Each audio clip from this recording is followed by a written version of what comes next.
Go ahead. Go ahead. We're live now. We're live. We're live.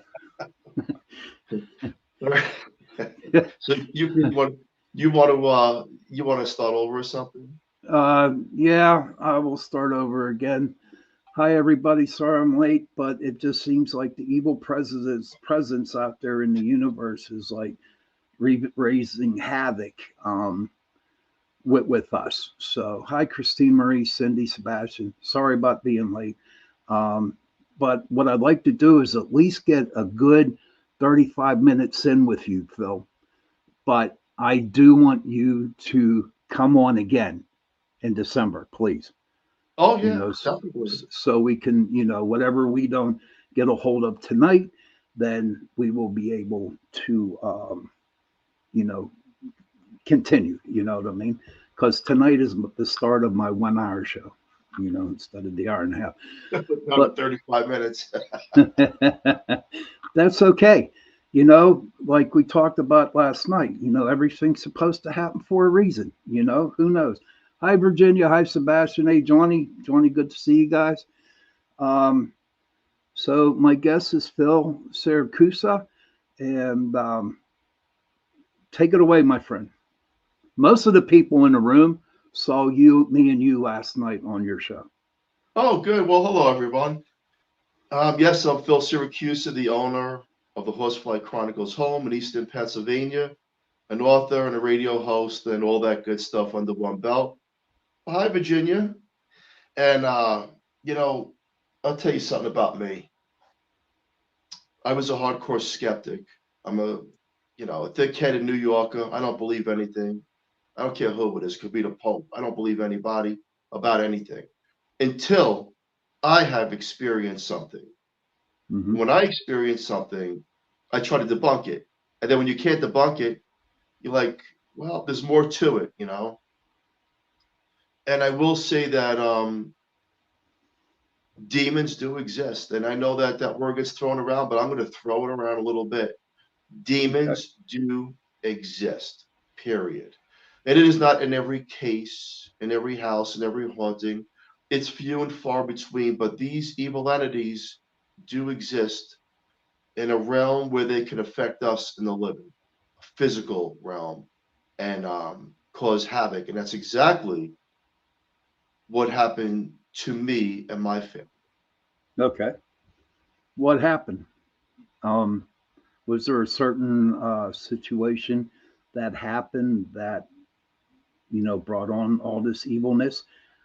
Can you explain what happened? And did it happen at your famous Horsefly Chronicle house? I want to hear about the house. Oh, it started before then. Oh, it did? Okay. This started in the 90s in Staten Island, New York, in my mom's home. It was me, my oldest sister, my youngest sister, another friend.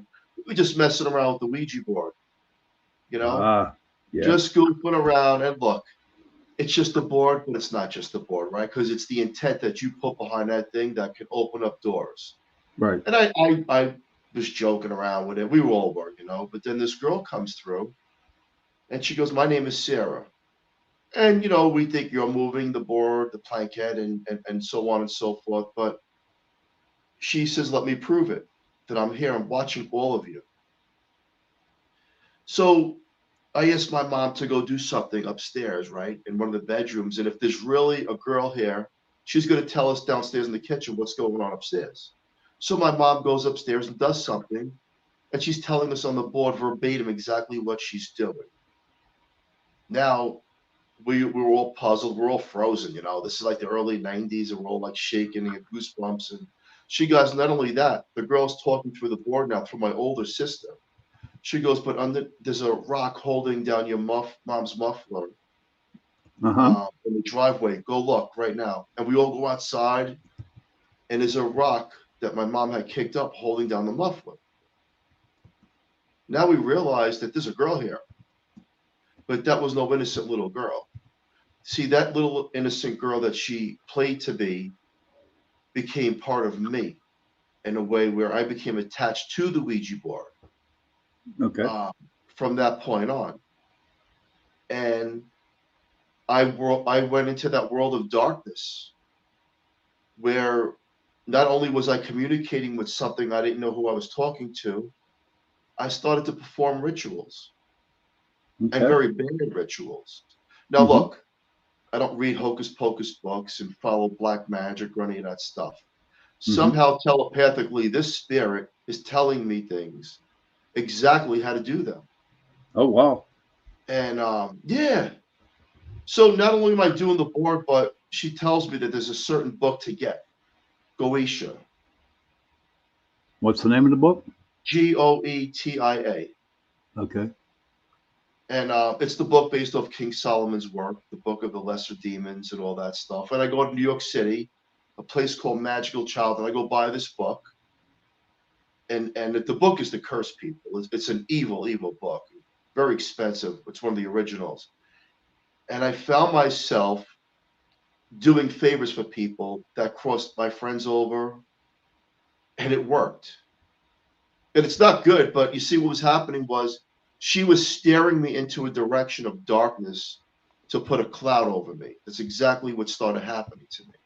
Right. And um, so, did you call somebody in order to help you get rid of this girl? You know, all these years later, Sarah is not Sarah, by the way. Oh, I didn't think so. No, I know exactly. I know what you mean. Sarah empowered me in a way where I teach people, stay away from the board, stay away from things you have a bad intent on, because it could just in a blink of an eye take you down with it. And life goes on, and from that point, you see now the devil plays tricks. Mm-hmm. Okay, you may not like what I have to say, but I tell the truth. I speak the truth. I speak facts about my life. Okay, I'm right there with you, brother. This girl Sarah through the board in 1999. Now, this is years later. Now, don't forget, now I built a relationship through a Ouija board with a spirit that you could hear her going up and down the stairs at times. Mm-hmm. Not at this house, the house in Staten Island. You could hear a knock on the door. She goes, and you would hear like a whisper, like, I'm here. So it was me and my 19, August of 1999, me and my younger sister and a couple of friends went out to a nightclub in Staten Island. I was single at the time. And all of a sudden, it was like 1,000 people in this nightclub. And I get pushed in the back, and I hear a voice in my ear, and she goes, "That's her. This is the voice of Sarah now." I Mm-hmm. bump into a girl who spills a drink, who's my wife today. Oh wow. You see, this was all planned. Mm-hmm. And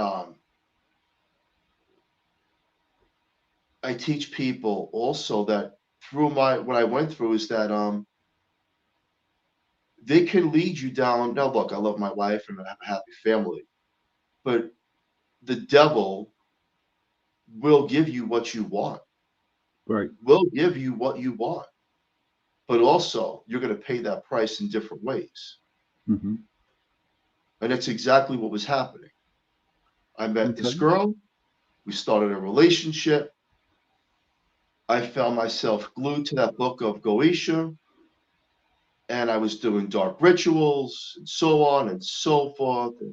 And up until one day, I felt like I had to bury that book because the book was just the root of all evil. It was making me evil too. Mm-hmm. And I went to a cemetery, was told to put in a brown paper bag, dig a hole, and say certain things to bury this book and get rid of it. Right. And that's what I Yeah. do. Yeah. You know, I tell you this, I didn't study how to do rituals. I didn't study about black magic or doing evil things against people because that's not me at all. Right. I found myself putting people into car accidents that I hated Mm-hmm. by getting two Matchbox cars, reading the greater curse out of that book, visualizing car accidents, and unfortunately, these things were taking place. And I was saying, "Oh, it's a coincidence." It was no coincidence. I had people come. Oh. And I found myself doing their bidding, getting back at people that crossed them over. Uh-huh. And I liked it. I was enjoying it. Okay. Because when you're part of that negative energy, you don't know. You don't know the difference. Mm-hmm. You feel empowered because the devil will empower you and give you a gift that you never had until you intentionally try to break away from it. And that's what I did. In the year 2000, I broke away from everything. Mm-hmm. And me, Julie and I had a family, and things are going good. And I put that all behind me, all the darkness. But you see now, just because I put it behind me doesn't mean the darkness actually left. Right. True. Absolutely. John Ventry says, feeling a power, but pound of flesh to be paid. You know, when you were going through this darkness, this black magic stuff, or what it was, how did it affect your family, your mom, your parents, your kids, brothers? You know, how did it affect them? I don't know. You don't know? Did you ever talk about it with them? We knew that something was in that house in Staten Island. We knew it because it was scary. You'd hear someone coming up and down the stairs, but we didn't really go into talks with that. No, Okay. not to depth. I built an altar in my room.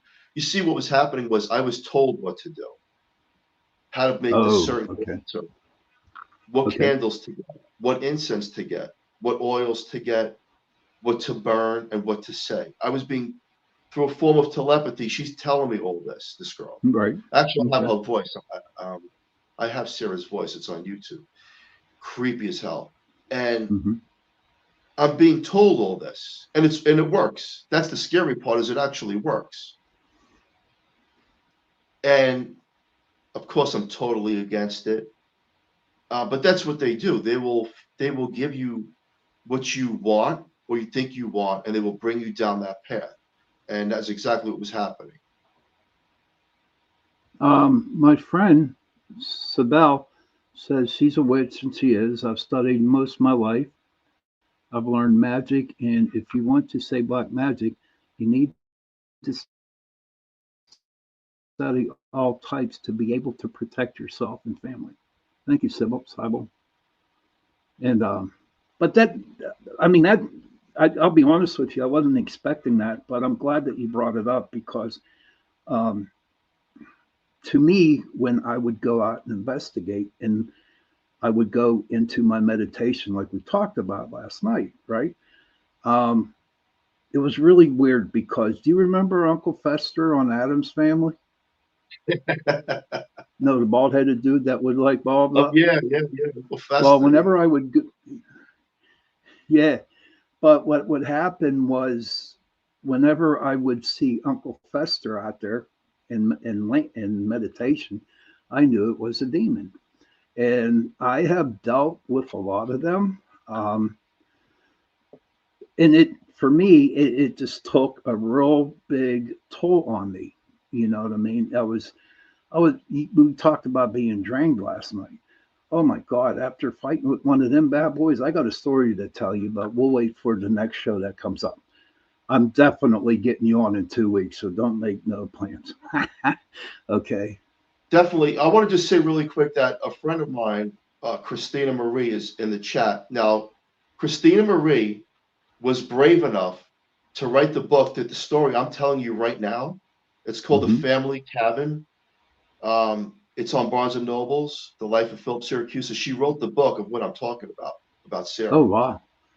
Yeah, And and what we was the have name of that everything book? in that book. What? The Family Cabin. It's on Barnes Oh, and Nobles, not Amazon. The Life of Philip Siracusa. the And in family. that book talks about how Sarah planted everything. Wow. And Oh yeah, it'll blow your it's not mind. on Amazon. What is it on No, again? Barnes and Nobles. Barn. Okay. So But everybody, I'm putting that book in here into the chat. So so you guys can check it out. Because you know what, Phil, honestly, Pete, I'm going to be getting that book and I'm going to be reading it. You know what I mean, sir? But Christine, thank you for writing a book about Phil. That was like really, that was nice of you to do that. But how It was a did you lot of work. feel? How did you feel when the book came out? Um, I'm I sure it wanted brought back some memories, some It not brought good back a memories. lot of memories, and she was the only person brave enough to write that book because I wanted to tell this story for years. And Okay, I will tell you this, the same way we had a problem with getting on the show tonight is the right. same way I had a problem with someone to write that book because everyone backed out. They were afraid to write that book Wow. because they didn't know what was going to come out of this. Okay. She did it, and she fought through it. It was tough. It was a roller coaster, but I will tell you what,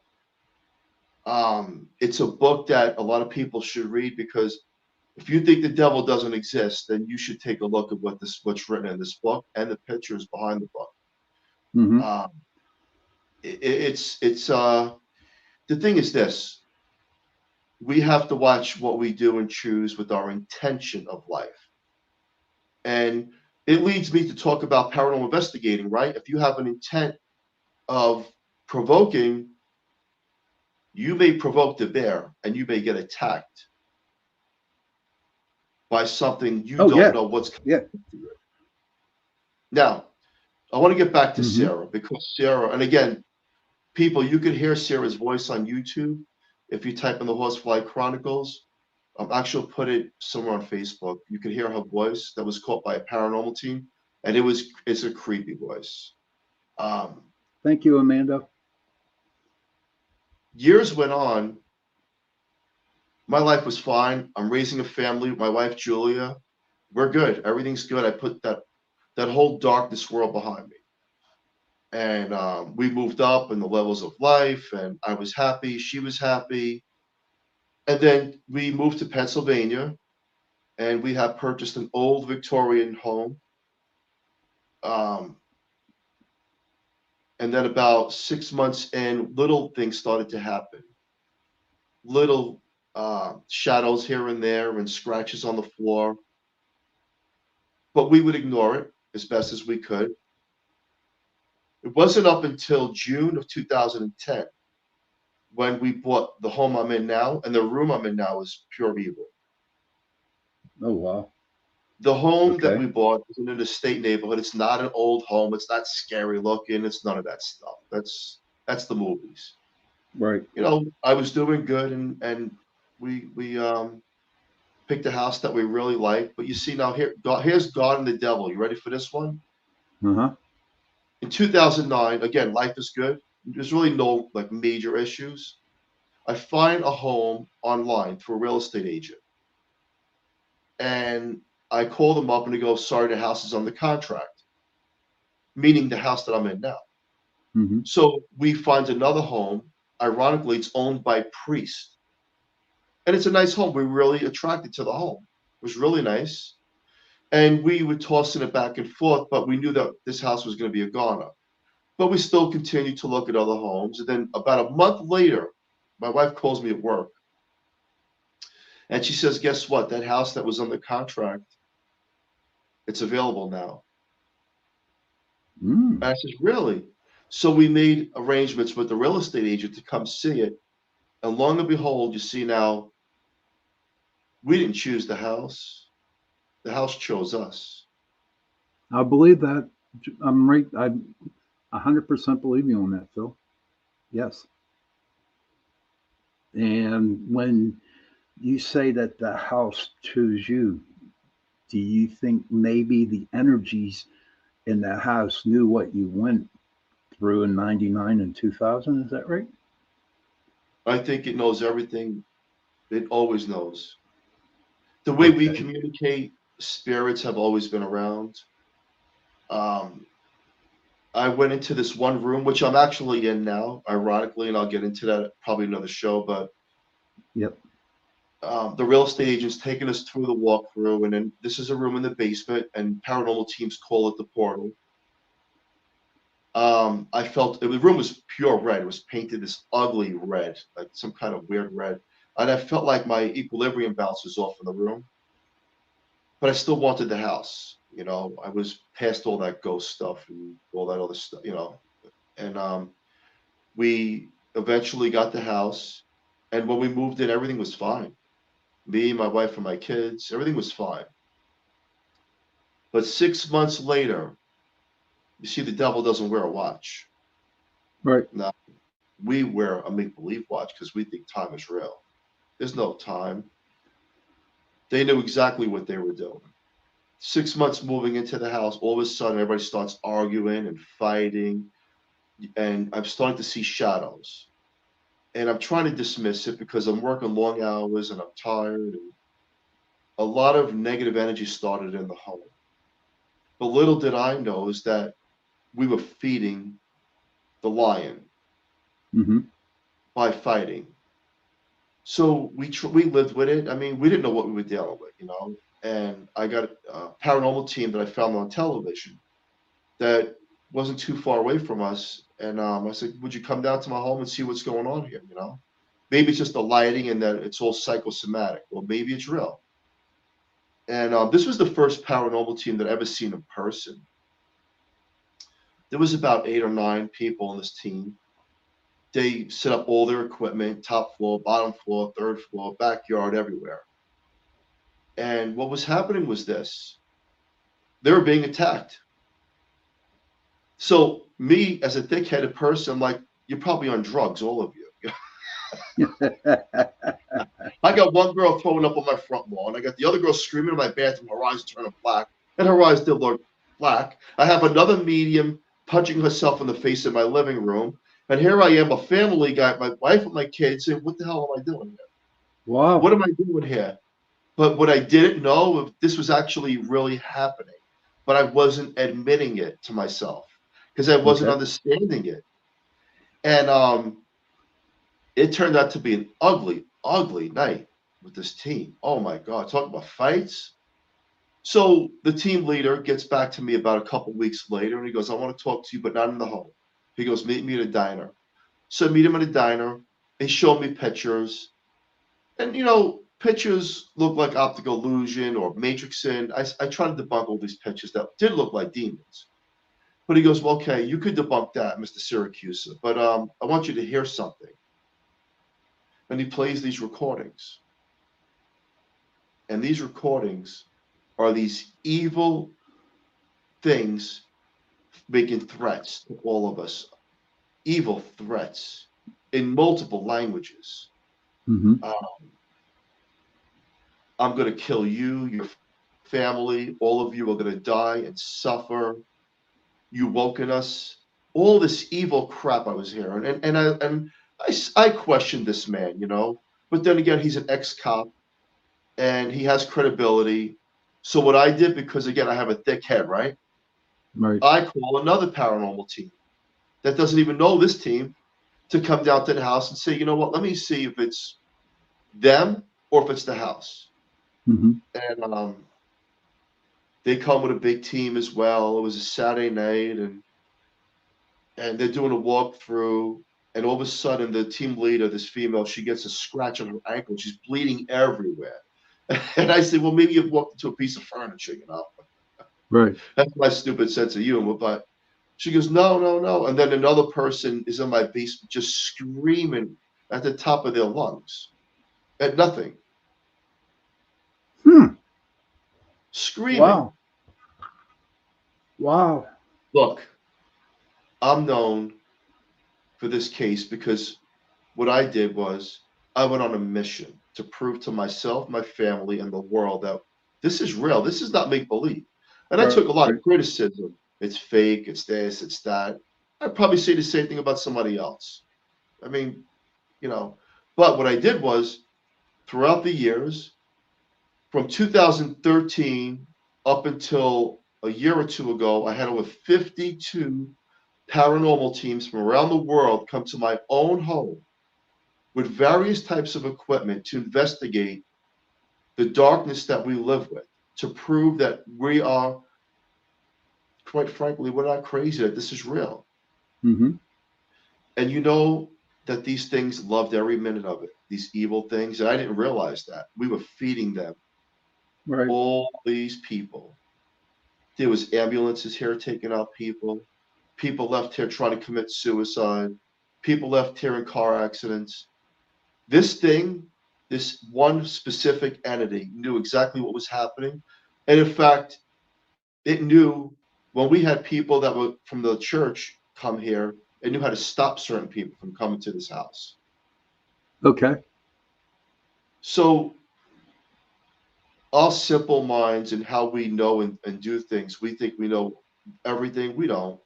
These things have been around for tens of thousands of years. These entities have Mm-hmm. roamed the earth in different ways, in various forms as shapeshifters and skinwalkers, no matter what you label it as. Our intelligence doesn't even compare to what they really are Right. because we really don't know what they're capable of. But I will tell you this, they come in packs and they go after everybody at once. Mm-hmm. Now, So, I'm blabbering, so you go ahead with your questions. okay, yeah, real quick. No, I'm glad you. This is enjoyable. Mark in your calendar or Julia's calendar, December 12th, my friend. December 12th. That's when we'll have you back on. But my friend Tony here, who's going to be my guest next week on the show, he has a question for you. So, how do you see the paranormal now? As real. And the paranormal should be taken more serious for those that put their heart into the investigations because it's real. I will It, debunk certain equipment. I will debunk certain people of what their techniques. I will. But in the big scheme of things, we are not alone, and we're dealing with things that can destroy mankind. Period. mhm. Well, let me ask you this. By watching and seeing all the paranormal groups out there and the paranormal investigations, why do you think people are attracted to the paranormal? Is because they feel like they belong to something, or is it just a little, something to do on a Saturday night? Well, I'd like to hear your opinion on it because there's not too many of us out there that really seriously investigate the paranormal, like me and you. And you know as well as I do, you get like a bunch of um, people who don't really know what they're doing, and just like you getting burnt by that Ouija board, right? They're going to get burnt, and then eventually they call us. You know what I mean? To figure out like what did I do wrong. Um, but I'd like to hear your opinion on that. As a paranormal investigator and living the life that I live, that I still live, me and my family, it has been my chosen and calling in life to prove the existence of the other side. Period. Hands down. That we, when we die, it's not lights out. Some of us were earthbound spirits. Some of us will go to a higher plane. Some of us call it heaven or home. Um, we're not by any shape or form decayed to a point where we don't exist anymore.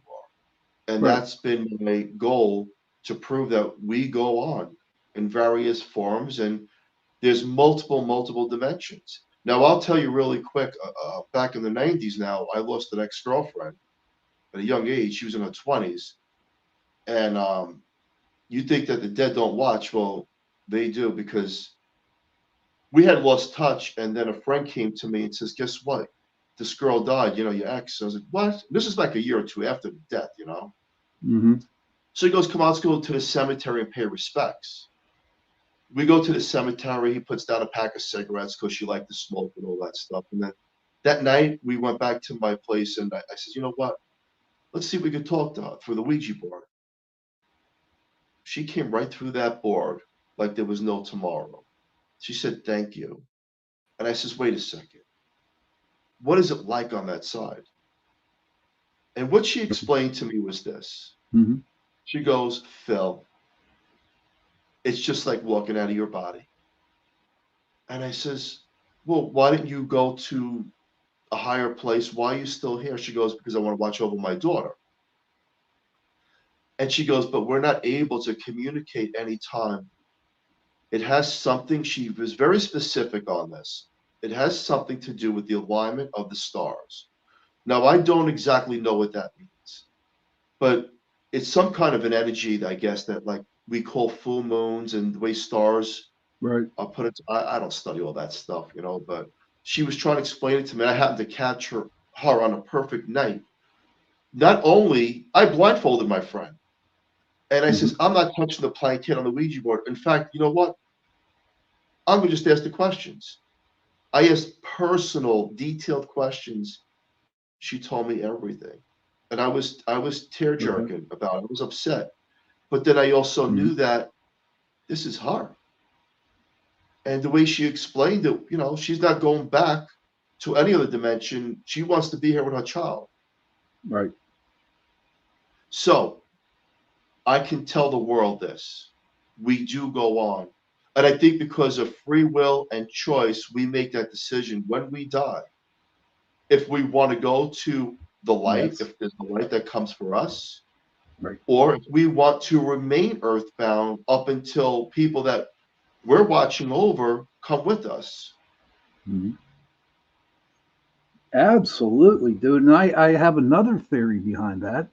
Um, in in the scenario, you and Jolie are married. You guys do everything together. You travel together. You eat together. You never leave each other's side. And then all of a sudden, you pass away. Okay, you die. And then all this, and you're there. You seeing how upset Jolie is, right? And I know that the love that you had for each other, I can guarantee it, you would not leave her until you knew she was okay with your passing.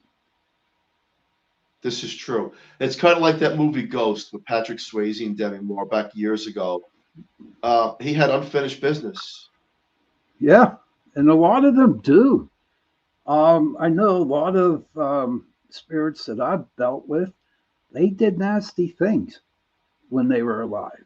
And now I know that now their spirits around and they hear their family members saying, boy, what an asshole he was and stuff like that. You know what I mean? So I don't know. Whatever you're telling me and my people out here, I'm telling you, I relate.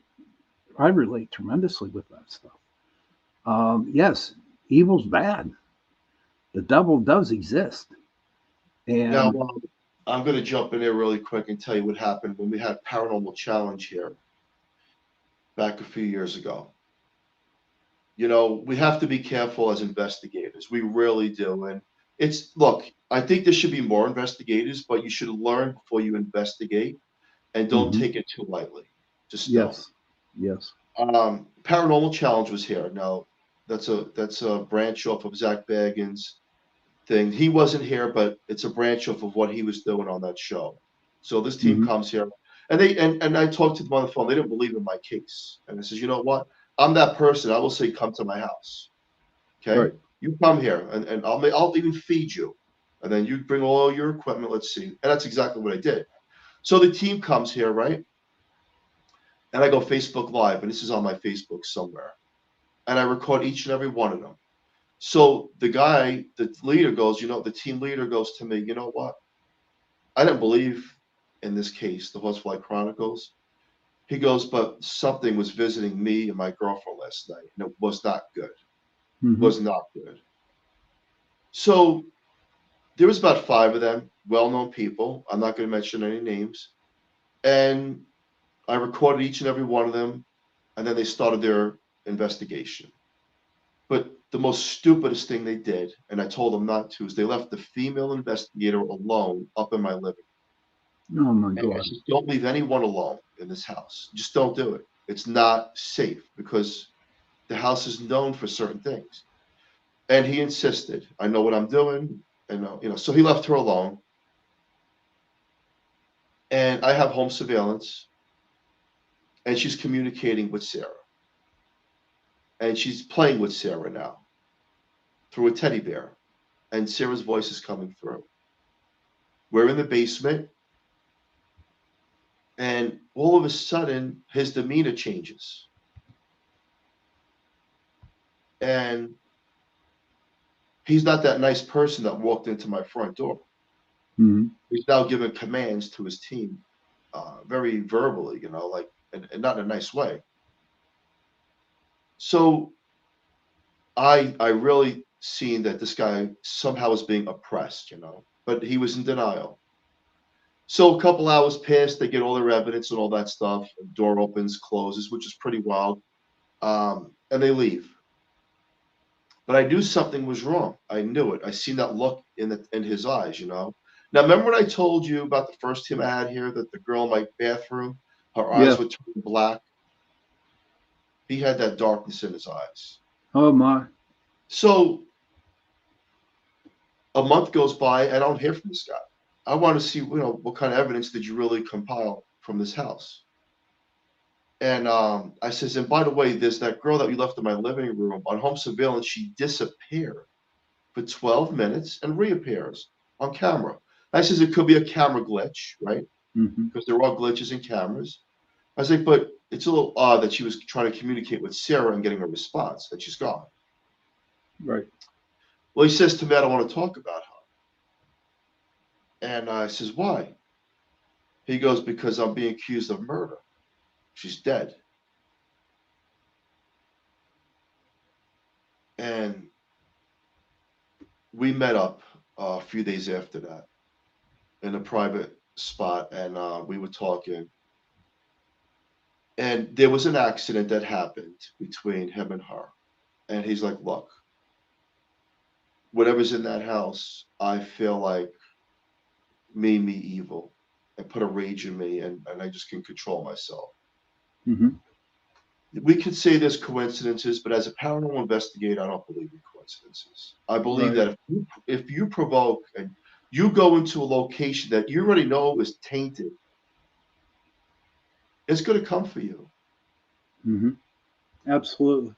Well, listen, And Phil, we got to unfortunately, get going here, my the man. girl is gone, and she was Right. so sweet too. Well, hopefully that some angels or whatever can come down and help her out. But I'm sorry, but we have to go, okay? Because there is another show right after me, and but is it okay to have you back on December 12th? That's in 2 weeks. Sure, I'll double check the date just to verify it. If there's any problems, I'll let you know. But as of right now, I don't think there's a problem. Okay, great. And I'm going to send a link maybe a couple of days ahead. You know what I mean? So I know with see the reason is that I typed in your name and I got two different messengers. Okay, messengers, and I was sending it to one. But we could talk Okay. about that later on. Okay, we'll talk about that later on. But again, Phil, thank you very much for coming on the show. Thank you for Thank you. everybody being in the chat room. And we will continue this discussion on December 12th. Thank you, Johnny. Thank you, Virginia. Everybody, thank you for coming on and watching. Sorry about the lateness, but you know what? Stuff happens. My next week's guest will be Tony Anthony Sabella from the Texas Wraith Hunters. He's going to talk about his trip to New Orleans. And, there's a forest down there that he talks about all the time that I like to bring up. But again, everybody, please, good night, be safe, and I will talk to you guys next week. And on that note, good night.